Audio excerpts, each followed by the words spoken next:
بسيماهم فيؤخذ بالنواصي والأقدام وبأي آلاء ربكما تكذبان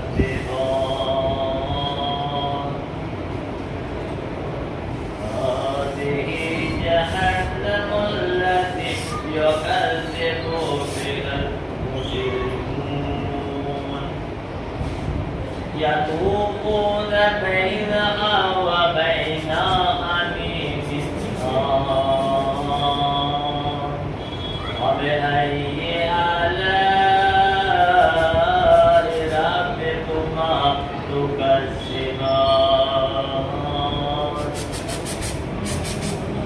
ولمن خاف مقام ربه جنتان وبأي آلاء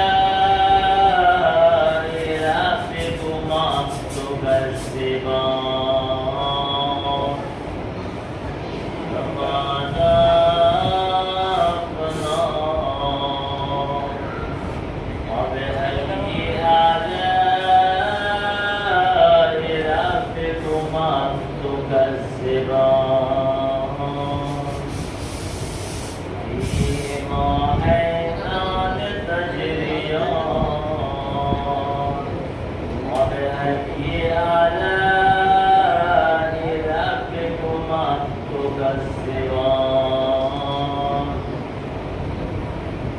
فيهما من كل فاكهة زوجان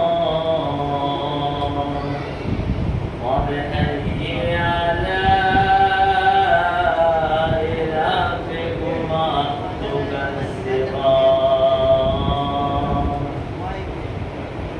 متكئين على فراش بطائنها استبرق وجنى الجنتين دان وبأي آلاء ربكما تكذبان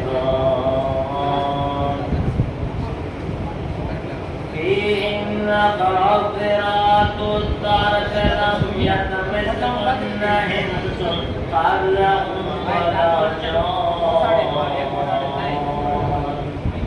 وبأي آلاء ربكما تكذبان كأنهن الياقوت والمرجان وبأي آلاء ربكما تكذبان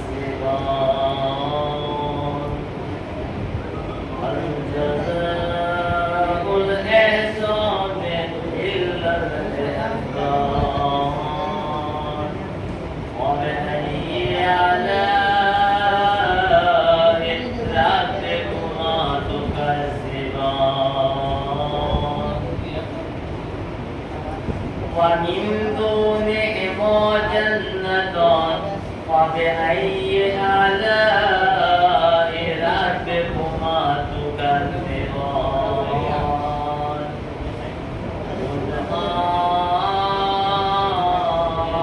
مدهامتان وبأي آلاء ربكما تكذبان فيهما عينان نضاختان وبأي آلاء ربكما تكذبان فيهما فاكهة والنخل والرمان وبأي آلاء ربكما تكذبان فيهن خيرات حسان وبأي آلاء ربكما تكذبان تكذبان حور مقبورات في الخيام وبأي آلاء ربكما تكذبان لم يطمثهن إنس قبلهم ولا جان فبأي آلاء ربكما تكذبان متكئين على رفرف خضر وأبقري حصان وبأي آلاء ربكما تكذبان تبارك اسم ربك ذي الجلال والإكرام صدق الله العلي العظيم وصدق الرسول الكريم إن الله وملائكته يصلون على النبي يا أيها الذين آمنوا صلوا عليه وسلموا تسليما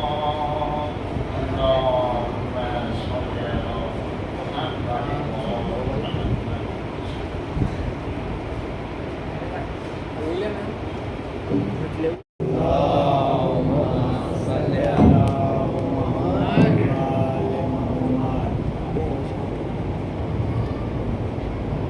اعلان پروردگار ہو رہا ہے کہ اے رسول پہنچا دیجیے اس پیغام کو جو آپ پر نازل کیا جا چکا ہے وَإِن تَفْعَلْ اور اگر نہ پہنچایا تو فَمَا بَلَّغْتَ رِسَالَتَهُ تو اس کا مطلب یہ ہے کہ آپ نے کار رسالت ہی انجام نہ دیا وَاللَّهُ يَعْصِمُكَ مِنَ النَّاسِ اور پروردگار آپ کو دشمنوں کے شر سے محفوظ رکھے گا۔ سلسلہ گفتگو کے آغاز سے پہلے آپ تمامی حضرات اور موالیان حیدر کرار اور عاشقان اہل بیت اطہار علیہ السلام کی خدمت میں اس عید سعید غدیر خون کی مبارکباد پیش کرتے ہیں۔ عید غدیر کی اہمیت کیا ہے؟ عید غدیر کی عظمت کیا ہے؟ عید غدیر کے دن ہمیں کرنا کیا ہے؟ عید غدیر کے دن کے اعمال اور احکام اور دستورات دین کیا ہے؟ ابتدائی مرحلے گفتگو میں آپ کی خدمت عالیہ میں صادق آل محمد علیہ السلام کی فرمائشات کی روشنی میں جو باتیں قابل ذکر اور لائق بیان ہوئی ہے کہ جب سوال کرنے والے نے ہمارے اور آپ کے چھٹے امام جعفر صادق علیہ السلام سے سوال کیا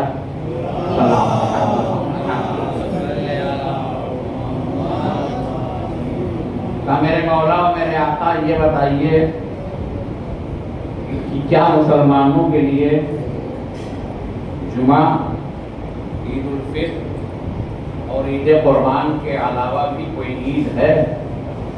تو امام نے اس سوال کرنے والے کا جواب دیا، کہا ہاں ایک عید ہے اور جو سب سے بڑی عید ہے جس کا ادب و احترام، جس کے اعمال، جس کے مناسبات اور بقیہ عیدوں سے بہت زیادہ ہے۔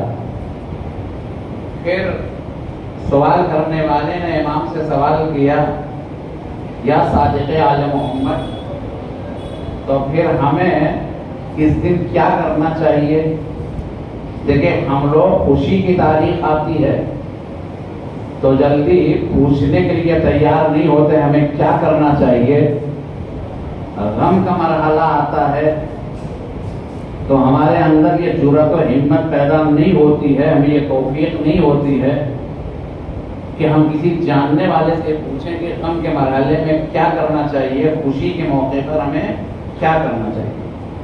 لیکن سوال کرنے والے کی خدمت میں جب چھٹے امام نے فرمایا کہ سب سے عظیم عید ہے اس نام کا ہے، وہ عید ہے عید غدیر، تو پھر اس نے سوال کیا کہ ہمیں کرنا کیا چاہیے. تو امام نے فرمایا کہ عید غدیر کے دن انسان کو روزہ رکھنا چاہیے، مصافحہ کرنا چاہیے، خوشیاں منانا چاہیے، خوشبو لگانا چاہیے، گلے ملنا چاہیے، ممکن ہو تو نئے کپڑے پہننا چاہیے، مومنین کو کھانا کھلانا چاہیے، مومنین کی خطاؤں کو معاف کرنا چاہیے، مومنین کی غلطیوں کو درگزر کرنا چاہیے، مومنین سے مصافحہ کرنا چاہیے. یہ ساری باتیں امام نے فرمائی. یقیناً غدیر کے دن کھانا کھلانا ایسا ہے کہ آپ نے عام انسانوں کو کھانا نہیں کھلایا ہے بلکہ پیغمبر اور صدیقین کو آپ نے کھانا کھلایا ہے. روزہ رکھنا کیا ہے؟ روزہ رکھنا ثواب ہے، بہت ثواب ہے. عام دنوں میں روزہ رکھیں گے تو بھی ثواب. لیکن غدیر کے دن جو انسان علی کا چاہنے والا، اپنے دل میں خزانہ ولایت رکھنے والا، جب غدیر کے دن روزہ رکھے گا تو اس دن روزہ رکھنے کا مطلب یہ ہوتا ہے کہ آپ نے اپنے 60 سال کے گناہوں کا کفارہ ادا کیا ہے صرف عید غدیر کے دن روزہ رکھنے سے. اگر روزہ لوگوں نے رکھا ہے تو کہا مومنین کو افطار کرانا بھی ثواب ہے. بہت سی جگہوں پہ ہے جہاں پہ جشن منعقد کیا جاتا ہے، جہاں پر مولا کی محفل منعقد کی جاتی ہے غدیر کے موقع پر اور دوسرے بھی مواقع پر، تو لوگ کھانا کھلاتے ہیں. غدیر کے دن کھانا کھلانا اس کا مطلب یہ ہے کہ آپ مومنین کو نہیں کھلا رہے ہیں بلکہ صدیقین کو کھلا رہے ہیں، پیغمبران الہی کو کھلا رہے ہیں. افطار کرانا بھی ثواب ہے. کل کے دن روزہ رکھنے کا مطلب یہ ہے کہ آپ نے پوری عمر دنیا کے برابر روزہ رکھا ہے. 60 سال کے گناہ کا کفارہ ہے کل کے دن روزہ رکھنا. پوری عمر کے مبارک عمر دنیا کے برابر ہے کل کے دن روزہ رکھنا. تیسرا ثواب میں بتا دوں، اگر آپ نے یا کسی مومن نے یا کسی مومنہ نے، مومنین نے یا مومنات نے کل کے دن روزہ رکھا کہ انشاءاللہ بہت سے افراد رکھتے ہیں اور رکھنا بھی چاہیے، تو آپ کو 100 حج اور 100 عمرے کے ثواب کے برابر کل کے روزے کا ثواب ملے گا. ایک مل جل کا صلوات میں دیکھو محمد والے محمد.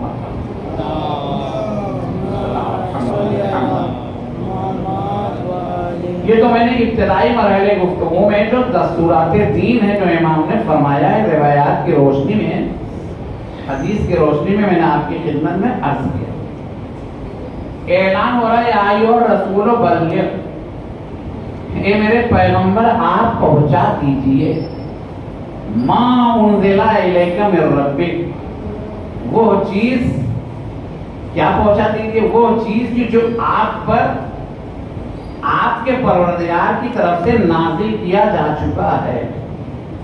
تو اب یہاں پر سوال یہ پیدا ہوتا ہے کہ وہ کون سی ایسی چیز ہے کہ جو پیغمبر پہ نازل کی جا چکی ہے اور جس کے پہنچا دینے کا آیت کا تیور اور انداز اس طرح سے ہے کہ وَإِن لَمْ تَفْعَلْ، اور اگر نہ پہنچایا تو فما بلغت رسالتہ، اس کا مطلب یہ ہے کہ آپ نے اگر اس پیغام کو نہیں پہنچایا جو نازل کیا جا چکا ہے، اس کا مطلب ہے کہ آپ نے کچھ کار رسالت انجام ہی نہیں دیا ہے۔ رسول اللہ نے اتنا دین کا پیغام پہنچایا، کنکر کھائے، پتھر کھائے، ساحر کہا گیا، جادو کہا گیا، راہوں میں کانٹے بچھائے گئے، سر پہ کوڑے پھینکے گئے، دین کا پیغام پہنچایا، قرآن کی تعلیم دیا، دستورات دین کو لوگوں تک پہنچاتے رہے، لیکن یہ کیا کہ اگر آپ نے اس پیغام کو نہیں پہنچایا تو گویا کار رسالت انجام ہی نہیں دیا۔ تو اب یہاں پر سوال یہ ہے کہ وہ جو نازل کیا جا چکا ہے وہ کیا ہے؟ کیا وہ امام کا تعارف ہے؟ امام کا تعارف کروا دیجیے۔ کیا وہ ائمہ اطہار کا تعارف ہے کہ ائمہ اطہار کو ان مومنین و مسلمین سے پہچانوا دیجیے؟ بھئی ما انزل الیک من ربک کا متعلق کیا ہے، موضوع کیا ہے، کیا پہنچا دیا ہے؟ کیا یہ ہے کہ آپ علی کو پہچانوا دیجیے؟ کیا یہ ہے کہ بقیہ اماموں کا آپ تعارف کروا دیجیے؟ تاکہ جب ہم نے تفسیر اٹھا کے دیکھی تو کہا بلغ ما انزل الیک من ربک، اس کا موضوع یہ ہے یعنی آپ پہنچا دیجیے اس پیغام کو جو آپ پر نازل کیا جا چکا ہے، یعنی علی کی ولایت کا اعلان کر دیجیے۔ اے صلوات بھیجتے محمد والے محمد پر۔ دیکھیے زیادہ تفصیل میں جانے کی ضرورت نہیں ہے، میں اپنی جو اصل گفتگو کو آپ کے خدمت بیان کرتا ہوں، اس کے بعد آپ انشاءاللہ شورا حضرات کو جو وہ سماعت فرمائیں گے، لیکن مل جل کے جیتی اور جاگتی صلوات بھیج دیں تاکہ یہ پتہ چلے کہ موالیان حیدر کرار شب عید غدیر بیٹھ فرش مسرت پر بیٹھ کر یہ جو وہ مولا کا جشن منا رہے ہیں۔ ایک صلوات بھیج دیں محمد والے محمد پر۔ اللہم صلی علی محمد والے محمد۔ یہ عید غدیر ایک عظیم تاریخ ہے، ایک بڑی گراں قدر تاریخ ہے، ایک بڑی ہی بلند و بالا تاریخ ہے، یہ بڑی خوشی کی تاریخ ہے، یہ بڑی ہی پرمسرت تاریخ ہے، یہ بڑی عقیدت کی تاریخ ہے۔ اگر یہ قبول تو سارے اعمال قبول، اگر یہ رد تو سارے اعمال رد کا۔ یہ عید غدیر مسرت کی گھڑی ہے، یہ خوشی کی منزل ہے، یہ اظہار عقیدت کے مرحلے ہیں، یہ موالیان حیدر کرار کے اظہار محبت امیر المومنین کرنے کا موقع ہے۔ تو عید غدیر بڑی عظیم تاریخ ہے، بڑی گراں قدر تاریخ ہے۔ عزیزان گرامی، اگر آپ غور کیجئے، فکر کیجئے تو موضوع غدیر ایک ایسا اہم مسئلہ ہے، ایک ایسا اہم موضوع ہے کہ جس میں علی کی ولایت کا نبی نے اعلان فرمایا۔ میں کہوں گا یہ مسلمانوں ایک متفقہ علیہ بات ہے کہ نبی نے 18 ذی الحجہ کو غدیر خون کے میدان میں منبر کی بلندی پر جا کر 1.25 لاکھ حاجیوں کے مجمع میں علی کی ولایت کا اعلان کیا۔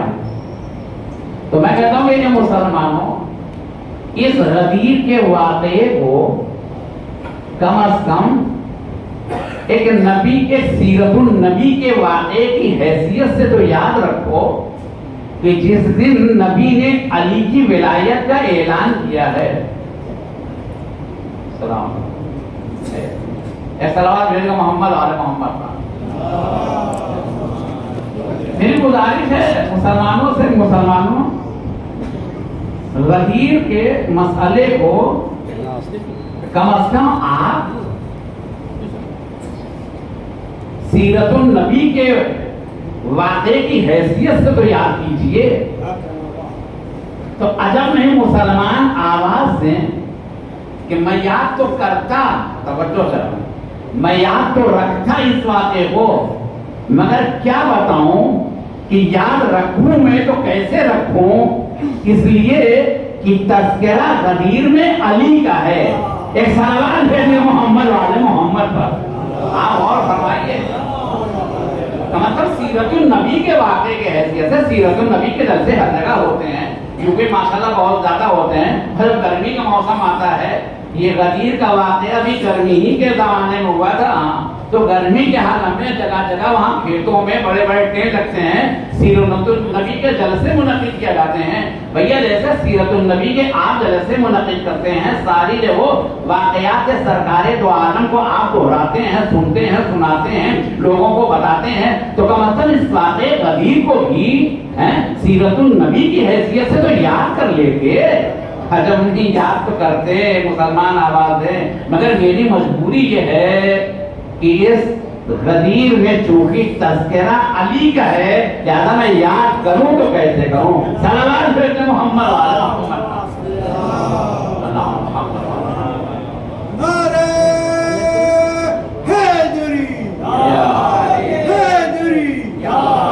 دیکھیے صاحب، ایسا ہے کہ حجاج کرام کی یہ عادت ہے اور فطری بات ہے، یا ہر مسافر کی سفر پہ جانے کے بعد جب وہ عالم سفر سے وطن میں اپنے واپس پلٹ کے آتے ہیں تو ہر مسافر کی یہ عادت ہوتی ہے کہ سفر میں انوکھے پیش آنے والے واقعات کا وہ تذکرہ ضرور کرتے ہیں. یہ عام مسافر بات. لیکن حجاج کرام کی اگر آپ تاریخ پر غور کریں گے تو ہمیشہ ہر زمانے میں ان کے اندر یہ حسرت رہتی ہے کہ لوگ مجھ سے واقعات حج کو پوچھے، تفاصیل سفر حج کو ہم سے سوال کریں اور ہم انہیں جواب دیں. اگرچہ پوری دنیا میں آج میڈیا ہے، پیپر ہے، اخبارات کے ذریعے سے، ٹی وی کے ذریعے سے نشر کیے جاتے ہیں پورے حج کی تفصیل، کتنے حجاج کرام آئے، کیسے ارکان حج انہوں نے انجام دیا اور اتنا بڑا مجمع ہوا. لیکن پھر بھی چاہنے والوں کو یہ اشتیاق تڑپاتا رہتا ہے کہ حاجی کی زبان سے ہم تفصیل حج کو سنیں، اور حاجی بھی بے قرار و بے چین نظر آتے ہیں کہ ہم تفصیل حج کو بیان کریں. توجہ جا رہا ہوں. ہاں، تو جب یہ پورا قافلہ سرکار دو عالم کی حیات طیبہ میں کہ جب اتنے بڑے مجمع کو روک کر نبی نے واقعے علی کو اپنا جانشین بنایا اور ہمارا اور آپ کا مولا بنایا، کیا کہا تھا کہ من کنت مولا ہو فہذا علی مولا، کہ جس کا میں مولا ہوں اس کے یہ علی مولا ہے. تو یہ بتائیے جب باپ 3 دن کے بعد تاخیر سے گھر پہ پہنچا ہوگا تو کیا بیٹے نے باپ کا دامن پکڑ کے یہ نہ کہا ہوگا بابا جان ذرا بتائیے تو آپ کو آنے میں اتنی تاخیر کیوں ہوئی؟ بھائی نے اپنے اس بھائی سے جو حج پہ گیا تھا وہ بے قرار ہو کے اس نے پوچھا ہوگا بھیا آنے میں اتنی دیر کیوں ہو گئی، اور عزیز نے عزیز سے پوچھا ہوگا، دوست نے دوست سے پوچھا ہوگا، محلے والے نے محلے والوں سے پوچھا ہوگا کہ یہ بتائیے کہ یہ آخر 3 دن آنے میں آپ کو تاخیر کیوں ہو گئی؟ تفسیر تاکہ یہ فکری بات ہے میرے عزیزوں. بس واقع غدیر کی یہی تو خصوصیت ہے کہ چھپانے والے چھپا نہ سکے، دبانے والے دبا نہ سکے. کیوں؟ کہا جب یہ تاخیر سے یہ کارواں اس زمانے میں پہنچا ہوگا اپنے محلے میں، اپنے شہر میں، اپنے گھروں میں، تو بیٹے باپ کے دامن سے لپٹ گئے ہوں گے، بھائی بھائی کے دامن سے لپٹ گیا ہوگا، دوست دوست سے پوچھتا رہا ہوگا، عزیز عزیز سے پوچھتا رہا ہوگا کہ ارے بھائی کیوں دیر ہوئی، کچھ تو وجہ رہی ہوگی، کچھ تو سبب رہا ہوگا. تو کہیں گے ارے کیا بتائے، پورے کارواں کو رسول اللہ نے روک رکھا تھا، اور روکنے کے بعد اس چٹیل میدان میں، اس تیز دھوپ میں، اس سماعت آفتاب میں منبر کے آخری زینے پہ جا کر نبی نے علی کو ہاتھوں پر بلند کر کے یہی آواز دی تھی کہ من کنت مولا ہو فہذا علی مولا، جس کا میں مولا ہوں اس کے یہ علی مولا ہے. یعنی مطلب یہ ہوا کہ واقعے غدیر اور اعلان ولایت امیر المومنین ایک ایسا اہم مسئلہ ہے جس کو دبانے والا دبا نہ سکا، چھپانے والا چھپا نہ سکا. سلام بھیجے محمد والے محمد پر.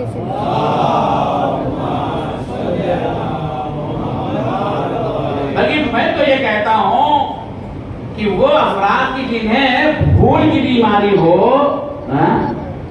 وہ بھی واقع غدیر کو جو وہاں پہ نہیں بھول سکتے ہیں. بھول کی بیماری بھی ہوتی ہے. ہاں سب کا حافظہ کبھی نہیں ہوتا ہے. ابھی جب 5 منٹ پہلے ہم نے آپ سے کیا گفتگو کی تھی مولانا مجھے یاد ہی نہیں ہے, لیکن کتنوں کا حافظہ اتنا کبھی ہوتا ہے کہ اگر 1 برس پہلے آپ نے اسی مسجد میں خانہ خدا میں کہ جہاں تذکرہ ولایت شیر خدا ہو رہا ہے تو وہ بات انہیں بھولتی نہیں یاد رہتی ہے.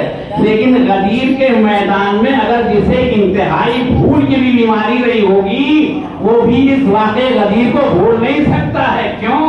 اس لیے کہ غدیر کے دن بہت سی ایسی غیر معمولی باتیں پیش آئی تھیں کہ جنہیں بھلایا ہی نہیں جا سکتا ہے. توجہ کر رہا ہوں.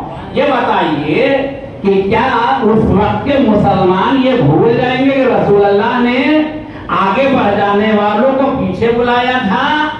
یہ بھولنے کی بات ہے کیا؟ یہ بھول جانے والی بات ہے کہ پیچھے رہ جانے والوں کا رسول اللہ نے انتظار کیا تھا. میرے عزیزوں غدیر کے میدان میں رسول اللہ انتظار کر کے یہ بتا رہے ہیں کہ دیکھو انتظار تو ہمارا ایمان ہے. ایک سلام ہے کہ محمد والے محمد پر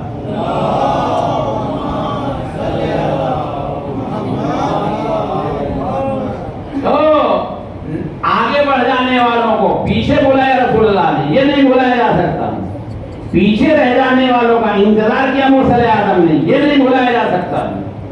کہا اس کے بعد پھر دھوپ تیز تھی, گرمی کا عالم تھا, تمازت آفتاب تھے, زمین جل رہی تھی, نیچے سے پاؤں چل رہے تھے, کتنوں کے سینے میں دل جل رہے تھے. تو یہ کیا بھول جانے والی بات ہے؟ کہا نہیں. کہا پھر اور کہا انوکھی بات اگر وہ سلسلاتی بھی دھوپ میں تمازت آفتاب میں گرمی کے عالم میں, اچھا مجمع بھی عام مجمع نہیں تھا, مسلمانوں کا مجمع تھا, صحابیوں کا مجمع تھا, نمازیوں کا مجمع تھا, حاجیوں کی بھیڑ تھی. تو اس حاجیوں کی بھیڑ میں, اس نمازیوں کے درمیان میں, ان روزہ داروں کی جھرمٹ میں, ان اصحاب کی محفل میں, سوالات حاجیوں کے مجمع میں جو نبی نے کہا پالانے شتر کا منبر, پالانے شتر کا جو منبر بنوایا, تو کیا یہ بھول جانے والی بات ہے؟ نہیں. اب آئیے آپ میرا ساتھ دے رہیے. کہا کہ جب سوالات حاجیوں کے مجمع میں منبر کی بلندی پر جا کے نبی نے علی کو اپنے ہاتھوں میں اٹھایا تو اتنی بلندی, علی کا نام ہی بلندی کے ہے, لیکن اگر نبی کے ہاتھوں پر علی بلند ہو جائے تو جسے کمزوری نظر کی بھی شکایت تھی اس نے بھی دیکھا کہ نبی نے اتنی بلندی پر علی کو اپنے ہاتھوں میں اٹھایا ہے. اچھا ایک اور انوکھی بات ہے جو نہیں بول سکتے ہیں, وہ کیا ہے؟ پہلے مثال کر دوں. یہ بتائیے کہ ابھی ہم یہاں پر منبر پہ تقریر کر رہے ہیں غدیر کے حوالے سے, ابھی ایک بچے کو ہم, ایک نوجوان کو اپنے پاس یہاں پہ منبر پہ بٹھا لیں, بہت توجہ سارا میرے تو جہاں جاتا ہے یہ موالیہ میں حیدر کرار تشریف فرمائے وہ جو وہ سامنے, تاکہ اگر ہم منبر پر کسی نیچے کے زینے پر اپنے پاس کسی جوان یا نوجوان کو بٹھا لیں یا کسی بچے کو بٹھا لیں, کہا کہیں گے بھائی مولانا تو روز تقریر کرتے تھے, شب جمعہ بھی پڑھتے تھے, مجلس بھی پڑھی, محفل پڑھی, کبھی ایسا انوکھا واقعہ پیش نہ آیا کہ جو انہوں نے اپنی تقریر کے دوران منبر پر اپنے پاس کسی بچے یا جوان یا نوجوان کو بٹھایا ہو. ہاں لیکن غدیر کے میدان میں نبی کے نے جو ایک منظر پیش کیا وہ یہ ہے کہ ہر مرتبہ جب کہیں بھی نبی نے خطبہ پڑھا ہے تو منبر پر اکیلے گئے ہیں, توجہ چاہنے عزیزو, لیکن غدیر کے میدان میں جب منبر خطبہ دینے آئے ہیں تو آج اکیلے نہیں آئے ہیں بلکہ پاس میں زینے پر علی کو بٹھا رکھا ہے.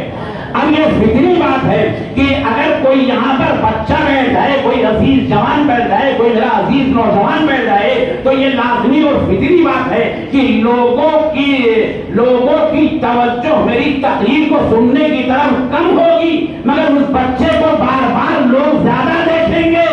غدیر کا مسئلہ بالکل ایسے ہی تھا کہ لوگ نبی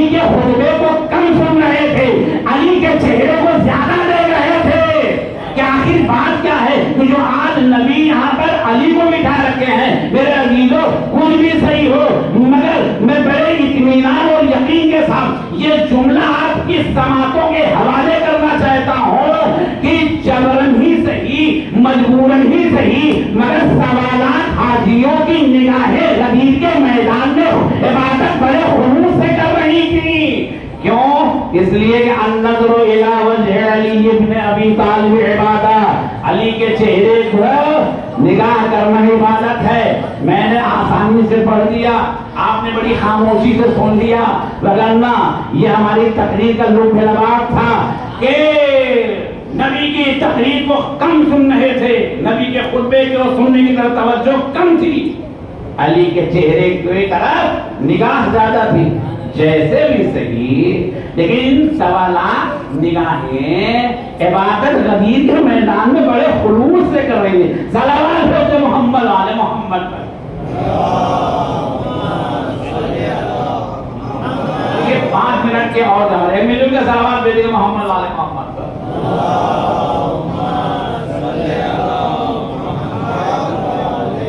اب جو نبی نے علی کو اٹھایا اپنے ہاتھوں پر، تو میرے عزیزوں اگر کوئی بچے کو اٹھائے گا تو وہ اٹھانے والے کے حصے جسم کو اتنا ہی چھپائے گا، کیونکہ بچے کا قد و قامت مختصر ہوتا ہے، لیکن علی نوجوان تھے۔ جب نبی نے غدیر خم کے میدان میں علی کو اپنے ہاتھوں پہ بلند کیا تو اس کا مطلب یہ ہے کہ اب نبی ہو گئے پیچھے، توجہ دے رہا ہوں، علی ہو گئے آگے، یعنی گویا رسول اللہ جو کہنا چاہتے تھے، ان سوالات حاجیوں کو بتانا چاہتے تھے، وہ بغیر الفاظ استعمال کیے ہوئے نبی بتانا چاہتے تھے، پریکٹیکل کر بتانا چاہتے تھے، عملی صورت بنا کے بتانا چاہتے تھے کہ دیکھو جب میں نہ رہوں گا تو میرے بعد یہ علی ہوں گے۔ توجہ دے رہا ہوں، یعنی اس کا مطلب ہے کہ یعنی نبی نے علی کو اتنا اٹھایا غدیر میں کہ علی نبی کے لیے حجاب بن گئے۔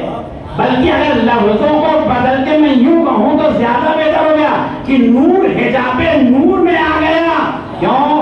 انا والی من نور واحد، میں اور علی ایک ہی نور کے ہم 2 ٹکڑے ہیں۔ پہلا تو اب جو علی کی ولایت کا اعلان ہوا غدیر کے میدان میں، مبارکبادی لوگوں نے پیش کیا، بخیل نہ کہا یا علی ابن ابی طالب، اے ابو طالب کے بیٹے تمہیں مبارک ہو مبارک۔ عزیزان گرامی، اس واقعے غدیر کو نہ بھلایا جا سکتا ہے نہ چھپایا جا سکتا ہے، لیکن اسی ولایت امیر المومنین کے سائے میں، یعنی ذرا آپ دیکھیے کہ تیور کیا ہے آیت کا، یا ایھا الرسول بلغ، اے رسول آپ پہنچا دیجئے ما انزل الیک من ربک، جو آپ پر نازل کیا جا چکا ہے۔ اس کا مطلب یہ ہے کہ ولایت وہ مسئلہ ہے جو پہلے بھی نازل کیا جا چکا ہے۔ وَإِن لَمْ تَفْعَلْ، اگر نہ پہنچایا فَمَا بَلَّغْتَ رِسَالَتَهُ، تو پھر آپ نے، اس کا مطلب ہے کہ آپ نے کار رسالت کو انجام ہی نہیں دیا۔ میرے عزیزوں اس کا مطلب یہ ہے کہ ایسا نہیں ہے کہ خدا نخواستہ نبی نے دین کے پیغام کو پہنچانے میں کوئی کوتاہی کی ہو، لیکن یہ ولایت علی اتنا اہم مسئلہ ہے کہ اگر ولایت علی کو نہ پہنچایا تو جتنی بھی آپ نے تبلیغ کی ہے وہ سب بیکار و برباد ہو جائے گی۔ اچھا آپ دیکھیں نماز کے لیے آیا، رسول اللہ کو بولا اقیموا الصلاۃ، نماز قائم کرو، لیکن نہیں کہتا نماز نہ پہنچایا تو گویا کن نہ پہنچایا۔ روزے کا حکم آیا، رسول اللہ نے امت مسلمہ تک روزے کا حکم پہنچایا، لیکن یہ نہیں کہا کہ اگر روزے کا حکم نہ پہنچایا تو گویا کن نہ پہنچایا۔ لیکن ولایت کی اہمیت اور عظمت کیا ہے میرے دوست؟ دیکھیے یہ ایمان اور ولایت وہ حقیقی اور معنوی دولت ہے کہ جو جس کے پاس ہے اگر تو اس سے بڑا کوئی نہ امیر ہو سکتا ہے نہ اس سے بڑا کوئی دولت مند ہو سکتا ہے۔ یہی تو بات ہے کہ جب ہمارے اور آپ کے چھٹے امام جعفر صادق علیہ السلام کی خدمت میں آنے والا آیا اور آنے کے بعد اس نے اپنے فقر و فاقہ کی شکایت کی، کہا مولا ہم غریب ہیں، ہماری زندگی فقر و فاقہ میں گزر رہی ہے، اور جتنے بھی آپ کے چاہنے و ماننے والے ہیں، جتنے بھی آپ کے عقیدت مند ہیں، ان کے احوال ہمیں معلوم ہے، امام نے مسکرا کے کہا نہیں، تم سے بڑا تو کوئی دولت مند ہے ہی نہیں، تم سے بڑا تو کوئی صاحب حیثیت ہے ہی نہیں، تم سے بڑا تو کوئی صاحب حیثیت ہے ہی نہیں۔ کہا مولا مجھے اپنے حالات بھی معلوم ہیں اور اپنے دوسرے چاہنے والوں کے جو آپ کے ہیں ان کے بھی احوال سے ہم باخبر ہیں۔ پھر امام سے متوجہ کے دیکھیں لوگ پہلے سے اتنا بلند منظر ہوتے نہیں ہیں، لیکن یہ اہل بیت کے در کا شرف ہے کہ جو اہل بیت کے در پہ آ جاتے ہیں انہیں یہ باشرف بنا دیتے ہیں۔ کہا نہیں مولا ہمیں اپنے حالات، مطلب امام نے اسے مارے تھے سوال میں لا کے کھڑا کر دیا چھٹے امام نے۔ کہا یہ بتاؤ، بس آگے بات، کہا یہ بتاؤ اگر دنیا کا دولت سب سے بڑا دولت مند انسان اگر تمہارے دامن کو ساری دنیا کی دولت بھر دے، یہ بتاؤ تم میری محبت کو چھوڑ سکتے ہو، میری ولایت کو چھوڑ سکتے ہو، مجھ سے تم کنارہ کشی کیا کر دو؟ حضرت لا واللہ یا امام صادق ایسا نہیں ہو سکتا ہے۔ کہا ہم دنیا کی محبت، دنیا کی دولت میں ہم آپ کی محبت کو نہیں چھوڑ سکتے ہیں۔ امام نے کہا یہ بتاؤ کہ پھر تم سے بڑا کون دولت مند ہو سکتا ہے؟ میرے عزیزو یہ عشق امیر المومنین، یہ ولایت اہل بیت علیہ الصلوۃ والسلام وہ قیمتی خزانہ ہے کہ جو ہر کس و ناکس کو حاصل نہیں ہوتا ہے۔ ہم جب اپنے اندر یہ نعمتیں دیکھیں، ہم جب اپنے اندر یہ دولت دیکھیں، ہم جب اپنے اندر یہ عشق اہل بیت دیکھیں، ہم جب اپنے اندر یہ ولایت امیر المومنین دیکھیں تو اپنے ماں باپ کو ہم دعائیں دیں کہ ہمارے بزرگوں نے ہمیں اس مذہب میں رکھا ہے، ہماری ماں نے ہمیں اس مذہب میں جنم دیا ہے کہ جہاں پر عشق اہل بیت کا خزانہ ہمارے دلوں میں موجود ہے۔ لیکن میرے عزیزو اسی محبت اہل بیت کا بہانہ لے کر تم نمازوں کو نہ چھوڑ دینا، عشق اہل بیت کا بہانہ لے کر تم روزے کو ترک نہ کر دینا۔ میں نے ابتدائی مرحلے گفتگو میں پہلے دستورات دین کو بیان کیا ہے۔ چھٹے امام سے سوال کرنے والے نے یہ سوال کیا تھا مولا غدیر جب بڑی عید کا نام ہے اس دن کیا کرنا چاہیے؟ مولا نے کیا فرمایا؟ روزہ رکھنا چاہیے۔ ایک دن کل تم روزہ رکھ لو گے 7 سال کے گناہوں کا کفارہ ہو جائے گا۔ کل کے دن روزہ رکھ لو گے تمہارے پوری عمر دنیا کے برابر روزہ ہوگا۔ کل کے تم دن روزہ رکھ لو گے 100 حج کے برابر تمہیں ثواب ملے گا۔ کل کے دن تم روزہ رکھو گے 100 عمرے کے برابر ثواب ملے گا۔ کون کہہ رہا ہے؟ یہ مقرر کے جملے نہیں ہیں، ایک ایسی حدیث کے خطبے نہیں ہیں، بلکہ یہ چھٹے امام جعفر صادق علیہ السلام کی فرمائشات ہے۔ لہذا ہمیں محبت اہل بیت کا بہانہ لے کر عمل کو نہیں چھوڑ جانا چاہیے، عمل میں بھروسہ کر کے عشق اہل بیت کو نہیں چھوڑ جانا چاہیے، بلکہ دونوں لازم و ملزوم ہیں۔ ان کا رابطہ اور رشتہ اتنا گہرا ہے کہ آٹھویں امام فرماتے ہیں نہ عمل ایمان اور ولایت کے بغیر قبول ہے اور نہ ولایت اور ایمان عمل کے بغیر قبول ہے۔ ارے حقیقی ایمان کا چاہنے والا وہی ہوگا جو عمل کے میدان میں ثابت قدم ہوگا۔ حقیقی عمل میں ثابت قدم وہی نظر آئے گا جس کے دل میں ولایت اہل بیت ہوگی۔ اے سرور بیت محمد والے محمد وآخر دعوانا ان الحمدللہ رب العالمین الہی بحق الزہرا وابیہا وبالہا وبنیہا والسر المصور فیہا۔ پروردگار جو بیمار بیٹھا ہے بیمار کربلا میں شفا عاجل عنایت فرما، جو مقروض نہ قلب سے بردوش فرما، جو پریشان حال و پریشان سے نجات دے دے، ہمیں زیادہ زیادہ ہمارے خیر بنوانے کی توفیق عنایت فرما، گناہوں سے بچنے کی توفیق کرامت فرما، ہمیں فرمائشات امام، دستورات امام، احادیث و روایت امام پر عمل کرنے کی توفیق کرامت فرما، گناہوں سے بچنے کی توفیق مرحمت فرما، پرچم اسلام کو سربلند فرما، پرچم کفر و نفاق کو سرنگو فرما، امام کے ظہور میں تعدیل فرما، ہم سب پر شمار امام کے آواز و انصار فرما۔